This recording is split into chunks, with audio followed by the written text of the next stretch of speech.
നമസ്കാരം സർ. ഇപ്പോൾ റീസെൻ്റായിട്ട് മനോരമയുടെ ഓൺലൈൻ മീഡിയാസിൽ ഹലോ നാരിയിൽ എന്ന് പറയുന്ന ഒരു സംരംഭത്തിനെ പറ്റിയിട്ട് ന്യൂസ് വന്നിട്ടുണ്ടായിരുന്നു. അപ്പോൾ സാറാണ് ആ ഒരു സംരംഭം സ്റ്റാർട്ട് ചെയ്തിട്ടുള്ളത്. അതിനെക്കുറിച്ച് കൂടുതൽ അറിയാനായിട്ട് താല്പര്യമുണ്ട്. അപ്പോൾ എന്താണ് ആ ഒരു സംരംഭം?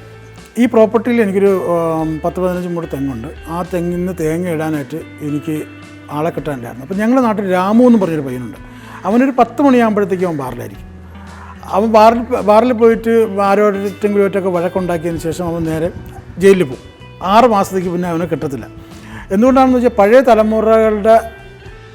തലമുറകൾ മാത്രമേ ഉള്ളൂ, പുതിയ ജനറേഷനൊന്നും അവർ വരുന്നില്ല. അപ്പോൾ നമുക്ക് തേങ്ങ ഇടാനായിട്ട് ഭയങ്കര ബുദ്ധിമുട്ട്. എനിക്ക് ഏകദേശം 2 വർഷത്തോളം തേങ്ങ ഇടാൻ വേണ്ടി ആളിനെ കിട്ടിയിട്ടില്ലായിരുന്നു. അപ്പോൾ ഇതിനൊരു പരിഗണന കാണുമല്ലോ എന്ന് വിചാരിച്ചുകൊണ്ട് ഞാൻ ഓൺലൈനിൽ നോക്കി. ഇതൊരു 15 വർഷത്തിന് മുമ്പുള്ള കാര്യമാണ്. ഓൺലൈനിൽ നോക്കിയ സമയത്ത് അന്ന് ഈ തെങ്ങി കയറുന്ന ഒരു മിഷൻ ഇങ്ങനെ ഉണ്ടായിരുന്നു, ഇങ്ങനെ കയറി പോകുന്ന ഒരു മിഷൻ. അപ്പോൾ അത് അഗ്രികൾച്ചർ അവിടെ കിട്ടും, കൃഷി ഓഫീസിൽ അത് ഉണ്ടായിരുന്നു. ഞാനത് സംഘടിപ്പിച്ചു. അപ്പോൾ പിന്നെ ഇതെങ്ങനെ കയറുന്നതായി വീണ്ടും സെർച്ച് ചെയ്തപ്പോൾ ഒരു വീഡിയോ കിട്ടിയായിരുന്നു, ഇതെങ്ങനെയാണ് തെങ്ങി കയറുന്നതെന്നുള്ള വീഡിയോ കിട്ടിയായിരുന്നു. അവസാനം ആ മിഷൻ വാങ്ങിച്ചുകൊണ്ടത് ഞാൻ തന്നെ അതങ്ങ് പ്രാക്ടീസ് ചെയ്തു. ഞാൻ പ്രാക്ടീസ് ചെയ്ത് കുറച്ച് ദൂരം ഇങ്ങനെ കയറി ഒരു 5 സ്റ്റെപ്പ് കുറച്ച് ദൂരം പോയതിന് ശേഷം തിരിച്ചിറങ്ങാൻ നോക്കിയിട്ട് ഇറങ്ങാൻ പറ്റില്ല. കാരണം തിരിച്ചിറങ്ങുന്ന വേറൊരു ടെക്നിക്കാണ്. ഞാൻ അവിടെ അങ്ങ് ഇരുന്നു പോയി. ഫയർഫോഴ്സിനെ വിളിച്ചില്ലെന്നേ ഉള്ളൂ. അവിടെ നിന്ന് ഞാൻ ആ മെഷീൻ അവിടെ വെച്ചിട്ട് ഒരു ഇതൊക്കെ അള്ളി പിടിച്ചിട്ടൊക്കെ താഴെ ഇറങ്ങിയിട്ട് വന്നിട്ട് പിന്നെ കമ്പിട്ട് കുത്തി അതിന് താഴെ ഇട്ടു. എന്നിട്ട് വിട്ടുകൊടുക്കാൻ പാടില്ലല്ലോ. എന്നിട്ട് ഞാൻ വീണ്ടും അത് ട്രൈ ചെയ്ത് ഒരു 3-4 പ്രാവശ്യം മുകളിലും താഴോട്ടും ഇങ്ങനെ പോയിട്ട് ഏറ്റവും മണ്ടയിൽ ചെന്നു. എനിക്ക് തേങ്ങ ഇടാൻ പറ്റുന്ന ഒരവസ്ഥയിലേക്ക് ഞാൻ എത്തി. ഞാൻ എൻ്റെ തേങ്ങ പറിച്ചു. അപ്പോഴാണ് ഞാൻ ആലോചിച്ചത് എന്തുകൊണ്ട് ഇത് മറ്റുള്ളവർക്കൂടെ ഷെയർ ചെയ്തുകൂടാ. കാരണം ഒരുപാട് പേര് ഈ സ്ട്രഗിൾ അനുഭവിക്കുന്നുണ്ട്. അപ്പോൾ അങ്ങനെ ഞാൻ പിന്നെ എന്തെന്ന് വെച്ചാൽ നമ്മളെ നാട്ടിലുള്ളവർ എല്ലാവരും അറിയാലോ, വൈറ്റ് കോളറാണ്. അപ്പോൾ ഒരുപാട് പേരെടുത്ത് അപ്രോച്ച് ചെയ്തു, രക്ഷയില്ല. അവസാനം ഞാൻ നോർത്ത് ഇന്ത്യക്കാർ നമ്മളറിയാലോ, ഓരോ കവലകളിൽ കുറേ ആൾക്കാരൊക്കെ വന്ന് നിൽക്കും. അപ്പോൾ ഞാൻ നേരെ അവരോടൊക്കെ ചെന്നിട്ട് പിന്നെ നമ്മൾ വണ്ടി കൊണ്ട് പോകും. അപ്പോൾ അവർ ചോദിക്കും, സാറേ എന്താണ് ജോലി എന്ന് പറഞ്ഞ് എല്ലാവരും കൂടെ എൻ്റെ കാറിൻ്റെ ചുറ്റാവും. അപ്പോൾ ഞാൻ പറയും ഇതേപോലെ വീഡിയോ കാണിച്ചിട്ട് പറയും ഇങ്ങനൊരു സംഭവമുണ്ട്, കയറി വരാൻ പറയും. അവർ ഒരു 8 പേര് കയറും. ഞാനിവിടെ കൊണ്ടുവന്നിട്ട് ഇതിനകത്ത് കുറേ പേരൊക്കെ പാതിവരെയൊക്കെ പോയിട്ട് തിരിച്ചു വരും. എന്നിട്ട് ഇറങ്ങിയിട്ട് വന്നിട്ട് പറയും, സാറേ ഈ പണി ഒഴിച്ച് എനിക്ക് വേറെ ഞങ്ങൾക്ക് താഴെ ലെവലിലുള്ള എന്തെങ്കിലും പണി ഉണ്ടെങ്കിൽ തരാൻ പറയും. അങ്ങനെ അവർ തിരിച്ച് അങ്ങോട്ടാക്കും. തിരിച്ച് വീണ്ടും 2ാമത്തെ ദിവസം ഞാൻ പോകും.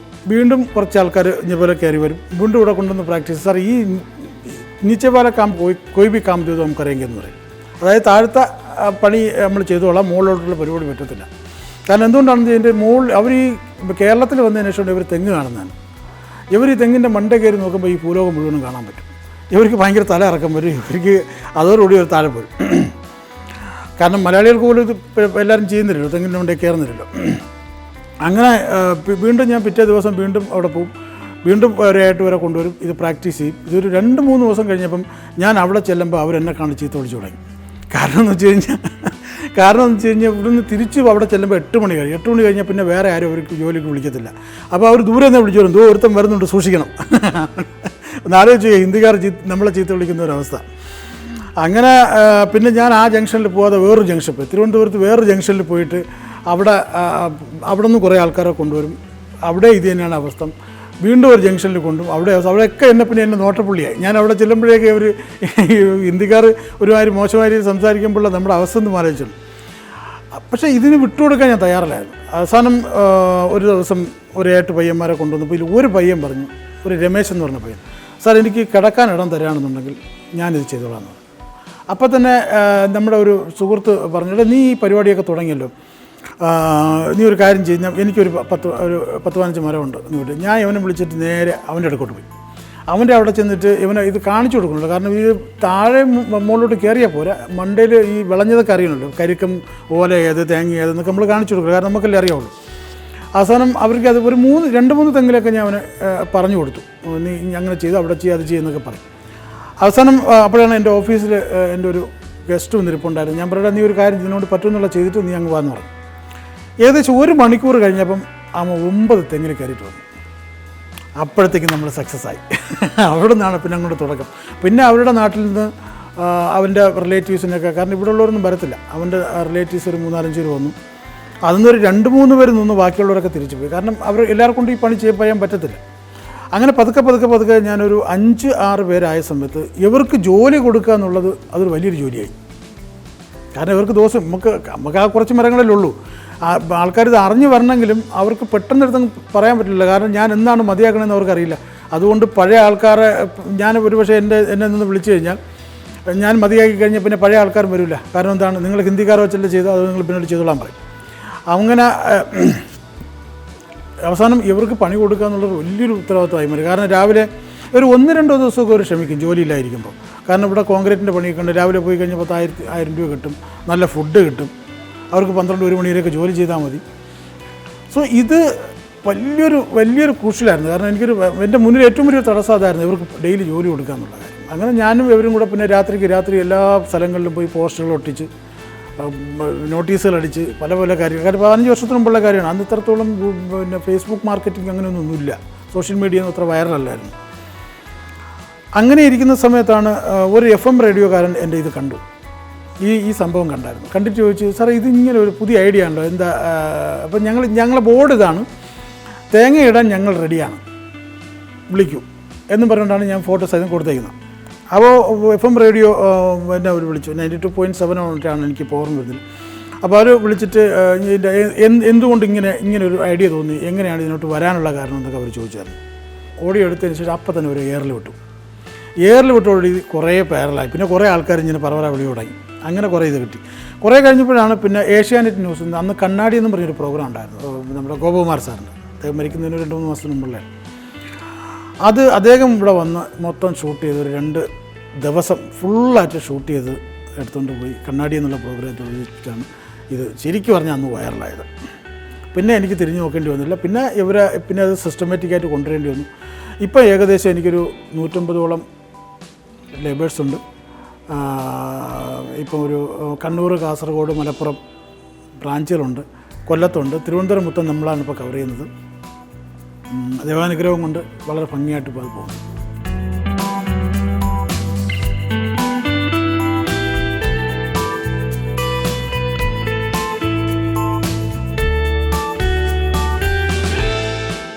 സാർ, ഇപ്പോൾ റീസെൻ്റായിട്ട് ഈ മനോരമ ഓൺലൈനിൽ വന്നതിന് ശേഷം ഭയങ്കരമായിട്ട് ഈ ഒരു സംരംഭം വൈറലായിട്ടുണ്ട്.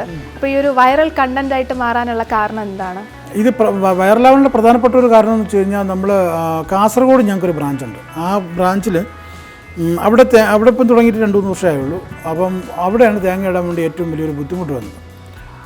അപ്പോൾ ഒരു കസ്റ്റമറെ വീട്ടിൽ ചെന്ന സമയത്ത് അദ്ദേഹത്തിന് ഒരു ക്യൂരിയോസിറ്റി ആയിട്ട് ഒരു കൗതുകം പോലെ തോന്നി. അദ്ദേഹം ഉടനെ ഒരു വീഡിയോ എടുത്തിട്ട് ഇത് ഫേസ്ബുക്കിലിട്ട സമയത്താണ് ഇത് നമ്മുടെ മഹേന്ദ്ര അദ്ദേഹം ഇത് കാണുകയും അദ്ദേഹം ഒരു കമൻറ്റോടുകൂടി, നല്ല അപ്രീഷിയേറ്റ് ചെയ്തൊരു കമൻറ്റോടുകൂടി അദ്ദേഹം എക്സിലിട്ടപ്പോഴാണത് ഈ പറയുന്ന മനോരമ ചാനൽ അത് കാണുകയും അവരുടെ മലയാളം ഓൺലൈനിൽ അതിടുകയും അവരുടെ ഇംഗ്ലീഷ് ഓൺലൈനിൽ അതൊക്കെ ഇടുകയും അങ്ങനെയാണ് ഇത് ഏറ്റവും കൂടുതൽ വൈറലാവേണ്ട പ്രധാനപ്പെട്ട ഒരു കാരണം. സാർ, അപ്പോൾ ഈ ഹലോ നാരിയിൽ എന്ന് പറയുന്ന സംരംഭത്തിലോട്ട് എത്തുന്നതിന് മുന്നേ സാർ ഏത് മേഖലയിലാണ് വർക്ക് ചെയ്തിരുന്നത്? ബേസിക്കലി ഞാനൊരു എക്സ് സർവീസ്മാനാണ്. അപ്പോൾ ഞാൻ പെൻഷനായി വരുന്ന സമയത്തൊക്കെ എനിക്ക് ജസ്റ്റ് ഒരു ഇൻ്റർവ്യൂ കൊടുത്തു കഴിഞ്ഞാൽ അപ്പോൾ സർക്കാർ ജോലി കിട്ടും. കാരണം 10-28 വർഷത്തിന് മുമ്പുള്ള കാര്യമാണ് ഞാൻ പറയുന്നത്. അന്ന് ഒരുപാട് ഓപ്പർച്യൂണിറ്റീസ് എക്സ് സർവീസ്മാർക്കുണ്ടായിരുന്നു, ഇപ്പോൾ അതില്ല. പക്ഷേ എന്തുകൊണ്ട് ഞാൻ അന്ന് പോയില്ലെന്ന് വെച്ച് കഴിഞ്ഞാൽ, അന്ന് എണ്ണിച്ചുട്ട് അപ്പം പോലെ എന്തെങ്കിലും കിട്ടും, സ്റ്റേറ്റിലായാലും സെൻട്രലിലായാലും. ഒരു 5-ാം തീയതി 10-ാം തീയതി കഴിയുമ്പോൾ ദാരിദ്ര്യവാസിയാണ്.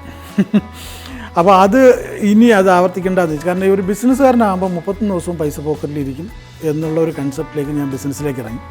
പക്ഷേ ബിസിനസ്സിലേക്ക് ഇറങ്ങിയപ്പോഴാണ് ഇതെനിക്ക് പറ്റിയ പണിയില്ല എന്ന് മനസ്സിലായത്. കാരണം എൻ്റെ പൂർവികരാരും ബിസിനസ്സിലില്ലാത്തതുകൊണ്ട് ഒരുപാട് അടിപറ്റി, ഒരുപാട് തകർച്ചകൾ, ഒരുപാട് പഴച്ചകൾ വന്നു. പല ബിസിനസ്സുകളും ഞാൻ ഏകദേശം ഒരു 10-25ഓളം ബിസിനസ്സുകൾ ചെയ്തു. ആ 25 ബിസിനസ്സിൽ അതിൻ്റെ ആയുസ്സെന്ന് പറയുന്നത്, ചിലതിൻ്റെ ആയുസ്സെന്ന് പറഞ്ഞാൽ 6 മാസം ഉണ്ടാവും, ചിലപ്പോൾ 1 വർഷം ഉണ്ടാവും. കാരണം ഞാൻ നേരത്തെ പറഞ്ഞില്ല, എൻ്റെ പൂർവികരാരും എനിക്ക് ബിസിനസ്സിലില്ല. 2, എനിക്ക് ഗൈഡൻസ് തരാനായിട്ട് ആരുമില്ല. പിന്നെ ഞാനത് പതുക്കെ എന്താണെന്ന് വെച്ച് കഴിഞ്ഞാൽ ഒരു LICയുടെ ഏജൻറ്റായി. LICയുടെ ഏജൻറ്റായപ്പോൾ അതൊരു കുറച്ചുകൂടെ പ്രൊഫഷണലായിട്ടുള്ള ചെയ്താൽ മാത്രമേ കൂടുതൽ ഇൻകം ജനറേറ്റ് ചെയ്യാൻ പറ്റത്തുള്ളൂ. അപ്പോൾ അതൊരു LICയുടെ ഏജൻറ്റ്, ഇൻഷുറൻസ് എന്ന് പറയുന്ന ഒരു ഇൻടാഞ്ചിബിൾ പ്രോഡക്റ്റാണ്, കാണാൻ പറ്റാത്തതാണ്. അപ്പോൾ അത് നമ്മൾ സെൽഫ് മോട്ടിവേറ്റ് ചെയ്താൽ മാത്രമേ നമുക്ക് ഈ പ്രോഡക്റ്റ് വിൽക്കാൻ പറ്റും. അങ്ങനെയാണ് എറണാകുളത്തുള്ള സജീവ് നായർ എന്ന് പറയുന്ന വ്യക്തിയെ ഞാൻ പരിചയപ്പെടുകയും അദ്ദേഹത്തിൻ്റെ റിസോർട്ടിൽ പോയിട്ട് ഒരു 2-3 ദിവസം അവിടെ നിന്ന് എനിക്ക് ആ മോട്ടിവേഷണൽ ട്രെയിനിങ്ങും വന്നു. അപ്പോൾ അപ്പോഴാണ് എനിക്ക് മനസ്സിലായത് ഞാൻ ഇത്രയും കാലം എന്തുകൊണ്ട് എൻ്റെ ബിസിനസ് ഫ്ലോപ്പായി എന്നുള്ളത് അന്നാണ് എനിക്ക് മനസ്സിലായത്. അപ്പോൾ ആ ഒരു സ്ട്രാറ്റജിയും കാര്യങ്ങളൊക്കെ ഞാൻ അപ്പം ഒരു 2-3 മാസം കഴിഞ്ഞപ്പോൾ തന്നെ എൻ്റെ ഈ ഇൻഷുറൻസിൽ എനിക്ക് 3 ഇരട്ടി ഇൻകം വന്നു തുടങ്ങി. കാരണം എങ്ങനെയാണ് അത് വർക്ക് ചെയ്യണമെന്നുള്ള രീതി മനസ്സിലായി. അപ്പം നല്ലൊരു ഇൻകം ഞാൻ ജനറേറ്റ് ചെയ്തുകൊണ്ടിരിക്കുകയായിരുന്നു. അപ്പോൾ ഞാൻ ചോദിച്ചു എന്തുകൊണ്ട് ഇത് മറ്റുള്ളവർക്കൂടെ, കാരണം എൻ്റെ ജീവിതം എനിക്കൊരു സെൽഫിഷായി പോകണമെന്ന് എനിക്കൊരു തോന്നലുണ്ട്. ഞാൻ, എൻ്റെ ഭാര്യ, എൻ്റെ കുട്ടികൾ, അതിനപ്പുറം വേറൊരു ഇതിലോട്ട് വരുന്നില്ല. അപ്പം മറ്റുള്ളവർക്കൂടെ വേണ്ടി എന്തെങ്കിലും ചെയ്യണമെന്നുള്ള ഒരു കൺസെപ്റ്റോടുകൂടി ഒരു സംരംഭകൻ എന്നുള്ള രീതി, അതായത് നമ്മളിലൂടെ 10 പേർക്ക് തൊഴിൽ കൊടുക്കുക എന്നുള്ള കൺസെപ്റ്റിൽ ഞാൻ ഇറങ്ങി. ആ സമയത്ത് അങ്ങനെ അത് പഠിക്കാനായിട്ട് പോയാൽ ഒരുപാട് ചതികൾ പറ്റിയിട്ടുണ്ട്. ഒരുപാട് പേര് പച്ചയ്ക്ക് ചതിച്ചിട്ട് പോയിട്ടുണ്ട്. ലക്ഷങ്ങൾ ആ കാലഘട്ടത്തിൽ നിങ്ങൾക്ക് ഒറ്റയടിക്ക് 35-40 ലക്ഷം രൂപ ചതിച്ചിട്ട് പോയിട്ടുണ്ട്. പക്ഷേ അതിനെയൊക്കെ ഓവർകം ചെയ്താണ് ഇന്ന് ഞാനിപ്പം ദൈവം സഹായിച്ച് ഇന്ന് 150ഓളം പേർക്ക് തൊഴിൽ കൊടുക്കാൻ എനിക്ക് പറ്റിയത്. അത് 150ഓളം ഫാമിലിയിൽ പ്രകാശം എത്തിക്കാൻ ഞാനൊരു കാരണക്കാരനായി എന്ന് പറയുന്നതാണ് സത്യം. ഇപ്പോൾ ഈ വയർലായതോടുകൂടി ഇന്ത്യയുടെ മിക്കവാറുമുള്ള സംസ്ഥാനങ്ങളിൽ നിന്നൊക്കെ ആന്ധ്ര, കർണാടക, തമിഴ്നാട് അങ്ങനെയുള്ള ഭാഗങ്ങളിൽ നിന്നൊക്കെ എന്നെ വിളിച്ചു തുടങ്ങി. ഈവൻ മഹാരാഷ്ട്ര എന്ന് പറയാൻ വിളിച്ചു തുടങ്ങി. നമ്മൾ എന്തുകൊണ്ട് മറ്റുള്ള സംസ്ഥാനങ്ങളിൽ പോകുന്നത് ലാംഗ്വേജ് ഒരു വിഷയമാണ്. കാരണം എന്ന് വെച്ച് കഴിഞ്ഞാൽ ഇപ്പോൾ ഞാൻ സംസാരിച്ചാൽ പോരല്ലോ, പയ്യന്മാർക്കത് കമ്മ്യൂണിക്കേറ്റ് ചെയ്യണം, കറക്റ്റായിട്ടുള്ള സ്റ്റാഫ് ഡീൽ. എന്തായാലും തീർച്ചയായിട്ടും ഞങ്ങൾ തമിഴ്നാട്ടിലും കർണാടകയിലും നോക്കുന്നുണ്ട്.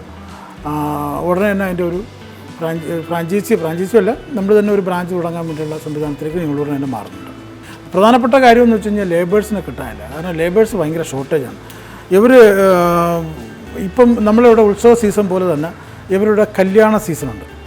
ഈ കല്യാണ സീസണിൽ ഇവരൊരു ഫെബ്രുവരി തൊട്ട് ഇവർ പോയി കഴിഞ്ഞാൽ പിന്നെ ജൂൺ ജൂലൈയിലേ വരത്തുള്ളൂ. കാരണം ഞാനിവിടെ 2-3 പ്രാവശ്യം ഇവർ നാട്ടിൽ പോയിട്ടുള്ളതാണ്. ഇവർ ഒരിടത്ത് വീട്ടിൽ കല്യാണമാണെങ്കിൽ അവിടെ ഒരാഴ്ച അവിടെ കല്യാണമായിരിക്കും. കല്യാണം പന്തലൊക്കെ ഇട്ടിട്ട് ബഹളവും ഡാൻസും ഒക്കെ ആയിരിക്കും. അപ്പോഴാണ് അറിയുന്നത് വേറെ എവിടെയെങ്കിലും ഒരു കല്യാണം ഉണ്ടെന്ന്. അപ്പം അത് വിളിക്കൊന്നും വേണ്ട, ഇവരിതെല്ലാവരും കൂടെ അങ്ങ് പോകും. അങ്ങനെ ഒരു 2-3 മാസം ഇവർ സ്ഥിരമായിട്ട് ഇവർ ഈ കല്യാണമായിട്ട് അങ്ങ് പോയി കഴിഞ്ഞാൽ പിന്നെ വരുന്നത് ജൂൺ ജൂലൈയിലൊക്കെ. അപ്പോഴത്തേക്കും ഇവിടെ മഴയായിരിക്കും. അപ്പോൾ അങ്ങനെ പയ്യന്മാരുടെ ഷോർട്ടേജ് ഉണ്ട്. കാരണം ഇവരുടെ സാലറി എന്ന് പറഞ്ഞാൽ ഭയങ്കര സാലറിയാണ്, നിങ്ങൾക്ക് പ്രൊഡിക്റ്റ് ചെയ്യാൻ പറ്റാത്ത രീതിയിലുള്ള സാലറിയാണ്. ഏറ്റവും കുറഞ്ഞത് 30,000 തൊട്ട് 75,000 രൂപ വരെ സാലറി വാങ്ങുന്നുണ്ട്. ഇവർ എ സിയിലൊക്കെയാണ് യാത്ര ചെയ്യുന്നത്, ബൈ എയറിലൊക്കെയാണ് പോകുന്നത്. ഓക്കെ, അതൊക്കെ അവർ അധ്വാനിച്ചിട്ടാണ്, അതിന് നമ്മൾ അസൂയപ്പെട്ടൊരു കാര്യമില്ല. അവരുടെ ഒരു ഗൾഫാണ്. കാരണം അവർക്ക് 5 പൈസ ഇവിടെ ചിലവില്ല. അവർക്ക് എല്ലാ ഫെസിലിറ്റീസും നമ്മൾ കൊടുക്കുന്നുണ്ട്. അവർക്ക് നമ്മൾ യൂണിഫോം, ടോത്തി, സൈക്കിൾ, മെഷീൻ, താമസിക്കാനുള്ള സൗകര്യം എല്ലാം കൊടുക്കുന്നുണ്ട്. ഭക്ഷണം മാത്രം അവരുണ്ടാക്കി കഴിക്കും. ഈ ഭക്ഷണത്തിൻ്റെ പൈസ കസ്റ്റമർ എന്തെങ്കിലും കൊടുക്കും. കാരണം അവരെന്തെങ്കിലുമൊക്കെ ടിപ്പ് കൊടുക്കാറുണ്ട്. ഇപ്പം കാസർഗോഡ് ഭാഗത്തൊക്കെ ആണെന്നുണ്ടെങ്കിൽ അവർ ഭക്ഷണം കൊടുക്കും. കാസർഗോഡിൻ്റെ ഒരു പ്രത്യേകതയാണ്, അവിടെ ആര് ജോലിക്ക് പോയി കഴിഞ്ഞാലും അവർ ഭക്ഷണം കൊടുക്കും. അതൊരു 5 മരത്ത് വെട്ടാൻ പോയി കഴിഞ്ഞാൽ അവർ എന്തെങ്കിലും കഴിപ്പിച്ചിട്ടേ കൊടുത്തുള്ളൂ. അതാണ് ഈ കാസർഗോഡിൻ്റെ ഒരു പ്രത്യേകത. ബാക്കി തിരുവനന്തപുരത്തൊന്നും അതില്ല കേട്ടോ.